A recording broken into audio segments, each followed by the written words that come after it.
তো হে নমস্কার বন্ধুরা।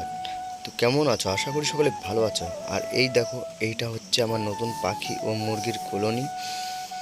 তো এটার কাজ চলছিল কদিন ধরে।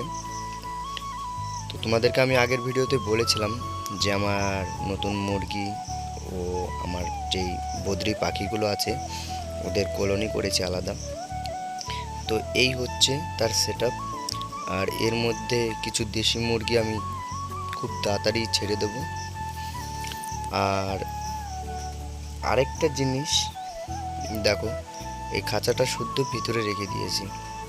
আর এই দেখো, মুরগিগুলো এত হয়ে গেছে, ধরা দিতেই তো চায় না কাছে, সবসময় লুকিয়ে লুকিয়ে থাকে। তো যাই একটু কাছে আসে, আবার যখন ফোন নিয়ে কাছে যাই তখনই উড়ে দূরে চলে যায়।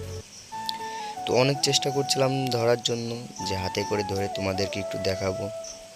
তো অনেক কষ্ট করে তারপর লাস্টে ধরলাম, ধরে একটু হাতে নিলাম, তাও ডাকাডাকি, মানে কি বলবো। তো অনেক ডাকাডাকি করছিল, ছাটপাট করছিল, ওর জন্য একে আমি ছেড়ে দিলাম। ছেড়ে দেওয়ার পর এইখান থেকে উড়ে গিয়ে চলে গেছে আমার পাখির খাঁচার উপরে। তো বলো, তো যাক বন্ধু, আজকের মতো ভিডিওটা এই পর্যন্তই। যদি ভালো লাগে তাহলে লাইক করো, কমেন্ট করো, আর বলো এই নতুন কলোনিতে কী কী পাখি ও পশু রাখা যায়।